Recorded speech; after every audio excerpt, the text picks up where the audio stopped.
Hey everyone, Dark here. Welcome back to the channel. In today's video, I'm going to show you guys the best PvP build for low-level players as well as solo players of all levels. And this build is especially good in 1 vs 1 scenarios. Oh yeah. Now to start things off, guys, let's talk about what this build is. This build is going to be the spear as well as the rapier. Now you've probably seen a lot of build guides already on the bow and the spear, and while it is an extremely good build for solo players as well as low level players because you can keep your distance with the bow, the whole concept there is you're keeping your distance with the bow and thereby not really utilizing the spear as much as you could be and as much as you should be. This build specifically allows you to keep that distance close, keep the enemy player stunned or on the ground, and continuously do decent damage as well as dodging and rolling around and avoiding their hits and their attacks. So the one major con that you will face with this build is the fact that if you're playing against somebody that is a much higher level, I'm talking, over 15 levels above you, maybe over 20 levels above you, level 60 character, those guys will beat you pretty easily, and that's simply because the difference in equipment and quality of their skills and statistics and stats and abilities and qualities and blah blah blah blah blah blah blah. They're level 60, they've got the good gear. You don't, bottom line. But you can consistently beat players that are about 15 levels higher than you with this build. And I'm talking in a 1 vs 1 scenario when they're attacking you back. Now obviously you could beat somebody that's level 60 if you're in a 10 vs 10 setting playing PvP and you're just in the distance shooting with a bow. Sure, that'll work. But if you want to beat someone 1 vs 1, they're coming after you, you're going after them, this build will beat players 15 levels higher than you. So yeah, anyone that's 15-ish levels higher than you, you'll be able to beat with this build. Anyone that's level 60 or really higher than you, you're gonna have a tough time with regardless of your build. See, watch this level 60. This guy will probably beat me if he even accepts it. But who knows? Give it a chance. He's blocked me. Duel me, duel me, duel me, duel me, duel me. Oh, what? You're blocking me too? Whatever, dude. How are you? Will you duel me? Duel me. Come on. There we go. There we go, guys. Let's see if I even stand a chance against level 60. I am going to add a voiceover to this portion of the video to kind of give you a good detailed breakdown of this fight, because this fight turns out to be a really good fight and a clear example of why this build is so good. So as you saw at the beginning there, I started out off with a throw and a stun vault kick, and then I got away with the rapier there. That's part of the initial chain you want to try out. As you also see, when I'm sweeping him, he has grit and it's not knocking him down because he's attacking at the same time. And when I try to stun him with the vault kick while he's blocking with the shield, he's able to not get stunned because he blocks it with the shield. But you'll also notice throughout the beginning of this fight that he has a really difficult time hitting me. And when he does close the gap, I'm able to get away. And when I close the gap, I'm able to stun him or knock him down in the process so that I can do a little bit of damage before getting away again. He also uses a healing potion at the beginning here. I think that's probably pretty standard for some people. I tend to use lots of healing potions when I am even dueling as well, because it just makes the fight a little more realistic. That being said though, this one I did not want to use healing potions because I just wanted to do this fight for the sake of the tutorial and showing off the build and how it compares to a much higher level player, level 60, with much better gear. And you're going to see that I do quite well. After that first healing potion, he notices that I am not using healing potion, so he stops using it. And you'll notice that by the end, I take him down to a pretty decent amount of damage that brings him down to a very respectable amount of health for the difference in level here.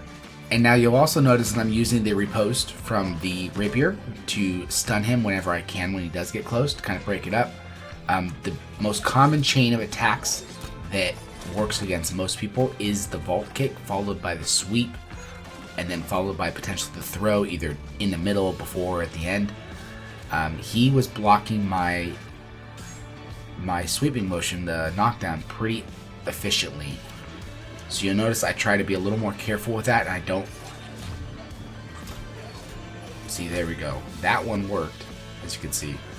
As you can see, I'm saying that a lot. Leave me a comment, let me know how many times I say that. Anyways though, the riposte right there, stun him.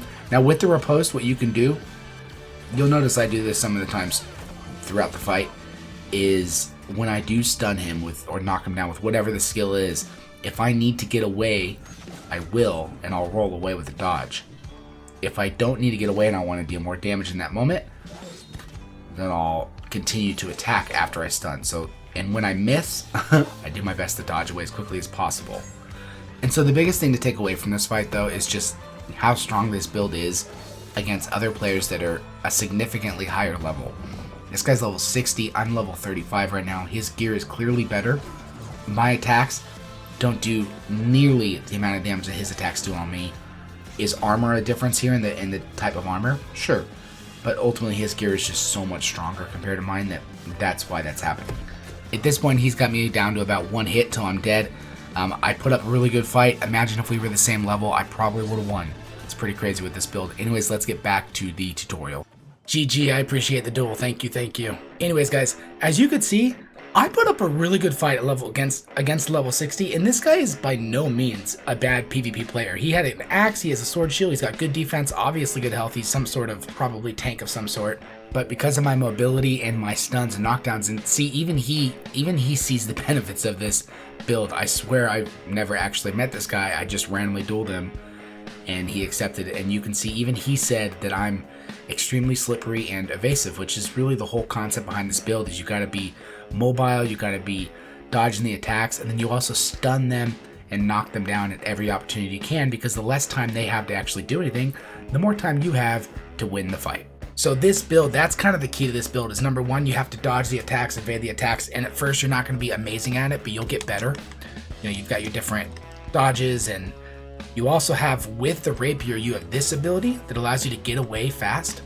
Your stamina will regain with that ability by 20 each time you use it. And then on top of that, you've got the riposte, riposte, whatever it's called. I think it's riposte. That will actually stun the enemy player when you manage to get them hit with that. If they hit you as you use it, you stun them, and then you're good to go. The spear is also extremely useful because literally every single ability on the spear will stun or knock down your opponent. The throw will actually knock them down, and if you are high enough level in your weapons mastery of the spear, you can get more damage from greater distance. But for 1v1 that doesn't necessarily apply, but you know, it's there. But it'll knock down the enemy when you hit them with the spear throw. This will also knock them down, and if you level it up enough, when you knock them down, you get that ability that allows you to strike down on them. Ooh, this guy's in PvP. I could totally kill this guy. Hold on, guys. Let's kill this guy. We're gonna follow him. We're gonna kill him. I'm gonna kill this guy for sure. Doesn't stand a chance against me. Oh, did he just leave PvP? Oh, he left PvP. Come on, tell me you didn't turn off PvP. Tell me you left it on. Alright, hey you. How's it going, Tully Man? Tully Mars. Is that your name, Tully Mars? Hello, hello. Hey you. Hey you. Another fight, another voiceover, another breakdown. So I don't know why this guy didn't turn around and expect me to fight him. It seemed pretty obvious, and I was voice chatting with him, but you'll notice that I much more quickly take this guy out compared to level 60, and this guy's still a much higher level than me. I'm level 35. This guy's level, it's hard to read. It's either 46 or 48. In the moment I thought it was 48, but it's one or the other. Regardless, he's either 11 or 13 levels higher than me, and I still take him out. Boom. Just like that, guys. Whoo-wee! That's how you win it, you know? Now, obviously, that guy was a little bit surprised by me attacking him. I don't know why. I suddenly started following him. He obviously knew something was up because he ran back to reset his PvP timer, which maybe that was an accident, but I don't know. He should have seen me there. He should have noticed me. The fact that he didn't, that's on him. But if he genuinely was surprised by me attacking him, a level 48 player should be able to be surprised and recover their footing to attack me back and kill me before I ever get a chance at killing them. The fact that he wasn't able to kill me, it's because this build is so good. I mean, I took out half of his health, if not very close to half of his health, just in the first initial batch of attacks.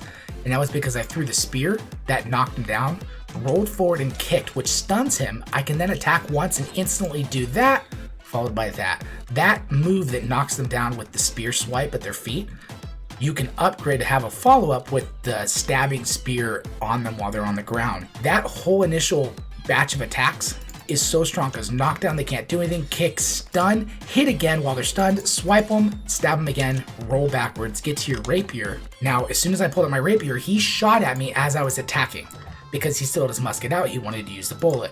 He then switched to his other weapon, which I don't even remember what it was. Was it a... I don't even know. I don't even remember what it was. I was just focused on attacking him. But I knew it was a melee weapon, and as soon as he swings at me, use the riposte.